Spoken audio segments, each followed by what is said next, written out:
All right, everybody. Good evening to you. Thank you so much for joining me here on this wonderful Wednesday evening. I'm Savannah Louie here with Atlanta News First, bringing you all of these stories you need to know tonight here at the First Alert Desk. We've got your top 5 stories for the Atlanta metro area.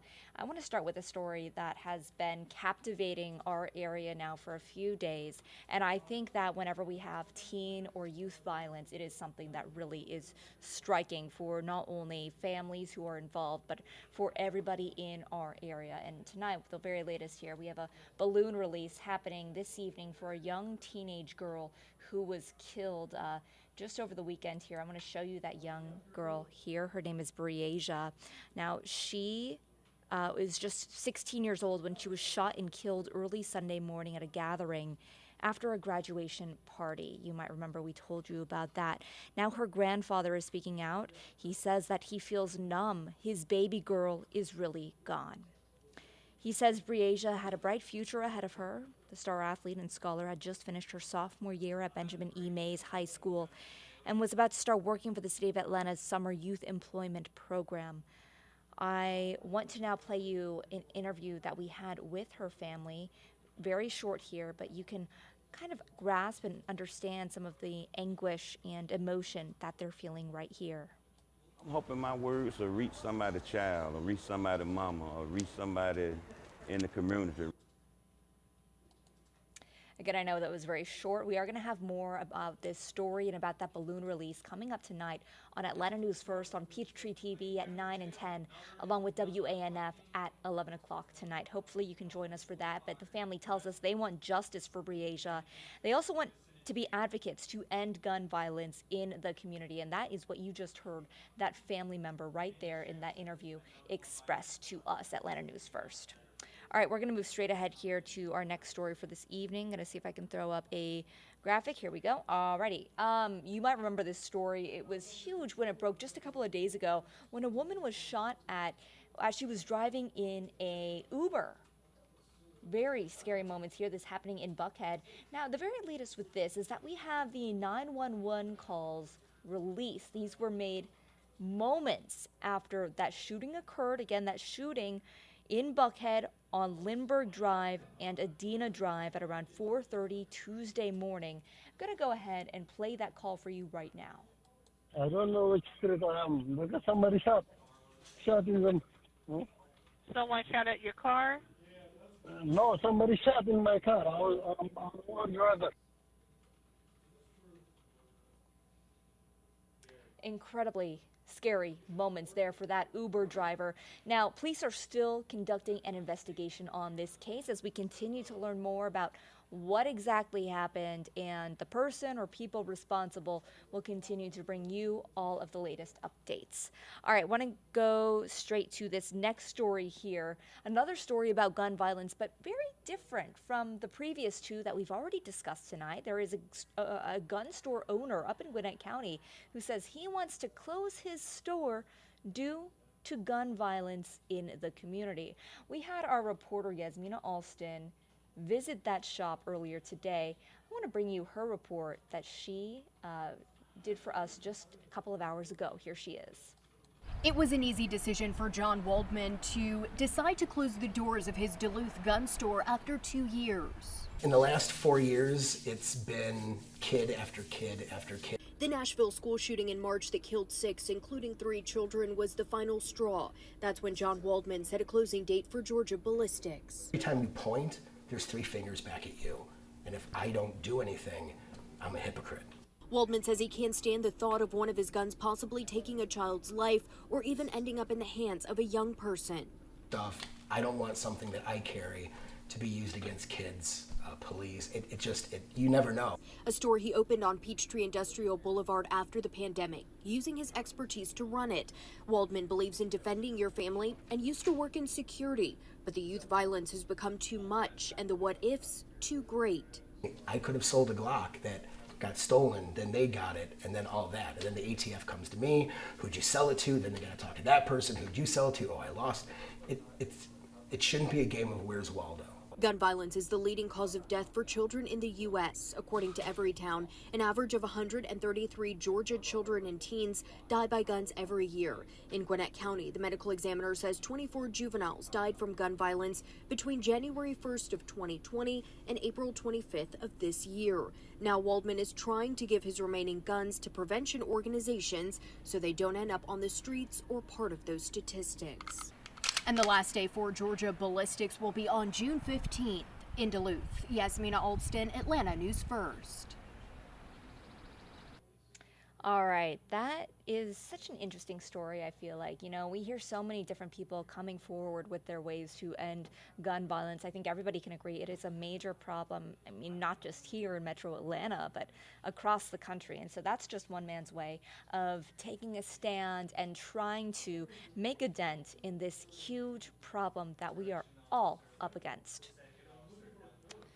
Alrighty, gonna move ahead here. If you were driving near Chamblee today, especially on that afternoon commute, you may have encountered this scene. I want to give you a quick update here on this massive fire. Take a look at all of this smoke.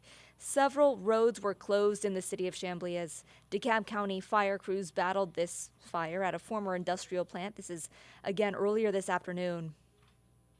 Now, we are told that crews responded to a 2-alarm fire around 3 p.m. At this Manapro facility that's over at the intersection of Chamblee, Dunwoody Road and New Peachtree Road near American Industrial Way. People were told to avoid this area, of course, you know, around 3 p.m. and a little bit after that. That's when people are trying to go home, maybe take their kids to after-school events. So not really an ideal time. There's never an ideal time for a fire, but it really just causing a bit of a mess up there.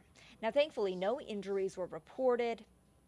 Some workers saw the flames and they were luckily able to escape. Right now, crews are investigating the cause of this fire. It's unknown what that building is currently used for, but as we continue to get more information about how this happened and other details, well, we'll continue to bring you all those latest updates. Of course, just stay with us online at atlantanewsfirst.com or the Atlanta News First app. All right, final story for you guys this evening. This is a really, really cool one, and I believe our Chelsea Baumfor is going to be covering this story a little bit closer for us this evening, but I'll send you out with a live look at Hartsfield-Jackson Atlanta International Airport, because that is where more than 40 World War II veterans will take off on a Delta charter flight to Normandy, France. They're visiting for a week, and they'll attend the annual commemoration of the 1944 D-Day invasion. Now, this is truly a trip of a lifetime, as you can imagine. Tonight, Delta flying more than 40 World War II veterans to Normandy. And June 6th, by the way, marks the 79th anniversary of the largest Allied invasion in history, which helped lead to the fall of Nazi Germany and eventually the end of World War II. The Best Defense Foundation is hosting a week-long program for those veterans who landed on the beaches of Normandy almost 8 years ago. Now, they will board that Delta jet. Again, that's going to be tonight. Delta says this is only the second time ever a passenger jet has flown directly from Atlanta to Normandy. The first one was a year ago on another flight, also filled with veterans. So a lot of really exciting stuff there for those veterans and their families too, I'm sure, who are watching from Atlanta, that plane takeoff here. But that is all I have for you tonight on this wonderful Wednesday. Thank you so much for joining me. Again, I'm Savannah Louie. And we're going to send you out just because it's so nice. We're going to send you out with another look at the airport. It's crazy how bright it still looks out there, isn't it? Almost looks like daytime, not like it's 8:10 p.m. Let me see. Do we have weather? Patrick Pete, get over here. All right, we got your favorite meteorologist. Maybe, I don't know. One of my favorite meteorologists. So Patrick Pete over here with our forecast for the next couple of days as we get a little closer to the weekend here. Hey, Patrick. What's up? What's up? Patrick, we thought you were ditching us for a while. I saw you chatting in the corner over there. I was eating gummy bears. Everybody loves a good gummy bear. Absolutely. What's your favorite flavor? I don't have. I eat them all together. It was in a little Oh, bag you eat them all upstairs. together. That's weird. Tiana's desk has little bags with the Oh, soda. she usually has chocolate. All right. Anyways, guys, Patrick's got your forecast. I'm gonna get out of here. And get you some gummy bears. Listen, the forecast has been pretty solid for today. We had lots of clouds around and a little bit more moisture. The dew points were a little bit higher. I am going to switch my angle just a little bit so that I can appear my actual height. You know what? I think I pressed the wrong button.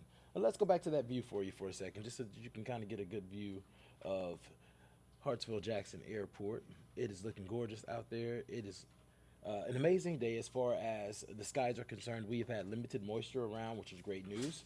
We have not had any rain in Atlanta. There's been some showers near Blue Ridge, but for the most part, just a really amazing forecast for close to home. Listen, we're just going to roll with it. Here's a look at the next couple of days as far as those temperatures are concerned, and temperatures are going to gradually be climbing. We topped out in the upper 70s, closer to Atlanta. Some locations got into the low 80s. We do expect to be in the low 80s tomorrow, and then it's off to the races as we march towards Friday. And then the weekend forecast is dominated by the 90s. So I know a lot of you are looking forward to getting out by the pools. I know that something that I've learned since I've been here is that a lot of apartment complexes don't really close their pools, so you didn't have to wait until Memorial Day like they have to do up north. But the weather is going to be picture perfect to be out by the pool. Saturday is going to be your green light day, and Sunday is good too. There's just a little bit of moisture around, so there's a low-end rain chance. Much like what we saw yesterday, much like what we saw today, some showers that really didn't impact everyone, but nonetheless, they're existent. And that's going to be the story for the next couple of days as well. We're talking 20% rain chance, isolated showers mainly in the afternoon. So you can see the clouds through the morning, and then as we get past 12 o'clock, we'll see some of those showers popping up. Guidance has been keeping a lot of that activity to the north of us, so we do expect it to be in the same areas that have seen those pop-ups the last 2 days. And as we head into the evening hours, that moisture will subside, so we'll lose some of those pop-ups. Meanwhile, mid-60s for the morning drive, lots of clouds out there. A pretty pleasant day to roll down the window. We will get into the upper 70s through the lunch hour and then hitting 80 degrees by 2 o'clock. Good day to take the dogs to the park for that extended walk.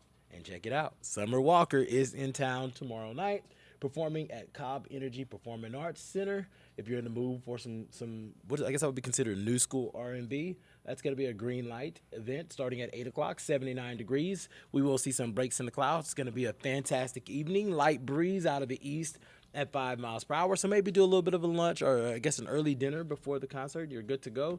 As far as weather being quiet, that's going to be the story heading into Friday as well. Mid-60s. As you're waking up and getting on the roads, a few more rays of sunshine Friday morning, and we're going to see partly cloudy skies dominate the forecast. Heading into the afternoon, yet again, you can see that's where we'll see some of those spotty showers building in. Another 20% rain opportunity for the day, mainly in the afternoon for Friday. Don't expect this to be too overwhelming. I know that after work on Friday, apparently everyone likes to get on the interstate at the same time and slow me down. All jokes aside, no worries of major slowdowns due to weather for that evening commute, as those showers should be pretty isolated and short-lived wherever they fire up.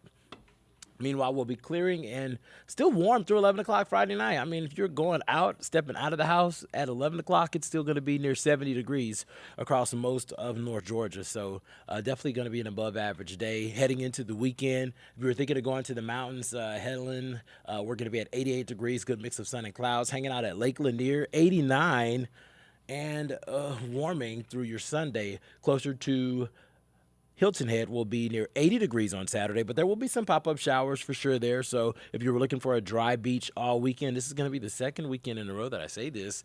But really, the Florida beaches are going to be your go-to because we're talking mid to upper 80s both afternoons with a good mix of sun and clouds and really low rain chances. Meanwhile, closer to home, Saturday is going to be clear, but near 90 degrees.